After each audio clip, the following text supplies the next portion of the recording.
rope has long been a favored training tool by fighters and athletes for its incredible conditioning and body transforming abilities. Boxing legend and four-division world champion Roberto Duran was known to balloon up to 200 pounds between fights by indulging in a lifestyle that was previously unavailable to him growing up as a poor youth in Panama. Utilizing a strenuous diet and exercise routine, he often had to lose as much as 50 pounds or more during training camp. By his own accounts, he relied heavily on jump rope, as he found it the most enjoyable way to exercise. His jump roping skills became highly impressive, often utilizing a squat jump technique, also favored later by Mike Tyson, increasing difficulty and calorie expenditure. Jump rope has also been sought out for its ability to create a springy lightness on the feet that is often the hallmark of a skilled athlete. Watch any jump roping video of former unified world boxing champion Brian Valoria, and you will see the remarkable athletic effects a long-time jump rope practice can have. Like any skill, skipping rope can be difficult at first, but once you have the basics down, it becomes a playful form of exercise. It creates an outlet for creativity, and the focus it requires takes the mind away from the stresses and worries of daily life, enticing you to be present in the moment and making jump rope an often addictive form of exercise. It's also great at burning calories and has a similar calorie expenditure to running, although you can increase this rate by adding more difficult skills or by using a weighted jump rope. However, where it really stands out is its effects on the cardiovascular system. A 2013 Arizona State University study found that the aerobic fitness gained in 10 minutes of jump roping per day was equivalent to the same effects seen in 30 minutes of running per day. Jumping rope has also been shown to be great at increasing bone density, ideal for contact athletes who risk injury, and older adults who may otherwise face declining bone density. It can also be a powerful immune system booster, helping to drain the lymphatic system as the up and down movement of jumping helps to open lymphatic valves and create flow through the lymphatic system. In terms of athletic enhancement, jump rope is known for its ability to improve explosiveness in the lower legs, ankles, and feet, leading to enhanced agility, quickness, and explosive stamina, a trait that is necessary for high performance in most athletic activities. It's also a capable builder of shoulder stamina, another reason why it's seen as ideal for boxers and martial artists. An often overlooked aspect of jump rope training is the increase in full body coordination. The swing of a jump rope must be precisely timed with the jump, and this must be done repeatedly and rhythmically, requiring hands and arms to coordinate precisely with the legs, feet, and breath.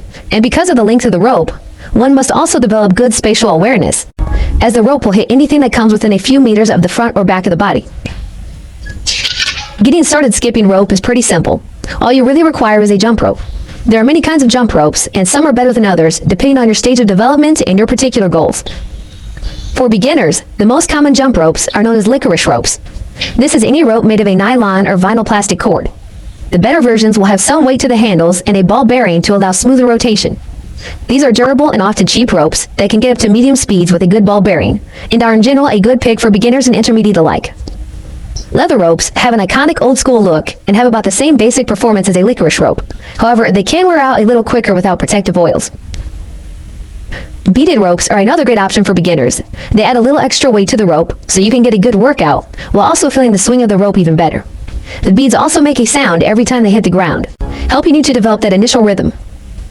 However, if you want to take your jump roping skills further by reaching faster jump speeds or performing some of the more difficult skills, you will eventually need a speed rope. This is usually made from denser, faster materials, utilizing a quality ball bearing. The rope usually comes out of the handles horizontally, reducing friction on the handles, increasing speed, and making length adjustments easier. You can also increase calorie expenditure and stamina development by getting a weighted jump rope. The weight can either be in the handles, which will work the forearms and shoulders harder, or the weight can be in the rope itself, which switches a lot of the work into the shoulders, chest, and upper back. And for those who have to jump indoors without adequate space, there are ropeless jump ropes available that still give you a great workout. The length of the rope is something you'll have to adjust over time, as more experienced jump ropers often shorten the rope as they no longer need the extra clearance below their feet. However, as a general rule of thumb, those between 5 feet and 5 feet 4 inches will use an 8-foot rope. Those between 5 feet 5 inches and 5 feet 11 inches will need a 9-foot rope, and those over 6 feet will need a 10-foot rope. Though it's always best to go a little longer if you're on the upper edge of one of these categories, as you can always cut away some of the rope if needed. If you are brand new to jump rope, your ankles, calves, and feet will often need a month or two to adapt to the demands before you can really start getting intensive workouts in. Start out with an easily manageable number of jumps per day and add to it each week as your feet and ankles can handle it. After this initial adaptation period, you can really cut loose and dive into a full-blown jump rope program. The fundamental skill you'll initially need to learn is the basic 2-foot jump, where you land and jump off the balls of both feet simultaneously and seek to only jump high enough to just clear the rope. Though if you're wanting to get serious about jump roping, you will eventually need to learn the box or skip, as it allows a more free-flowing and efficient jump pattern. This will assist you more during long sessions or when you're attempting advanced skills. In both cases, seek to keep the arms close to the body and the hands around waist level in order to create a smooth, more natural-feeling swing. If you're interested in really developing your jump roping skills and capacity through a structured program, you can check out the Movers Odyssey Jump Rope Program link in the description box below. It contains a more comprehensive list of skills, tips and techniques, a starter program, and 2 16-week programs to choose from depending on your goals. You'll also have my thanks, as it's a great way to support the channel and keep the videos coming. Also, if you're in need of a good rope, I've attached links below to some quality ropes which I can personally attest to. Both affordable, one a speed rope and the other a licorice rope. There's also a link to the Cross Rope System, who sent me out a sample of their jump rope with interchangeable ropes of different weights. It's honestly the best jump rope I've ever used, and I love the interchangeability of the ropes. However, it is expensive, so it's not going to be for everyone. But if you are interested in a rope system like this, they did give me a 15% discount code for my viewers, and if you buy using it, the channel also gets a small commission. If you have any questions or just want to add in some tips for the community, feel free to share comments down below. If you enjoyed the content, be sure to like and subscribe and hit the notification bell to be notified of future videos. Thanks for watching, and until next time, keep moving, my friends.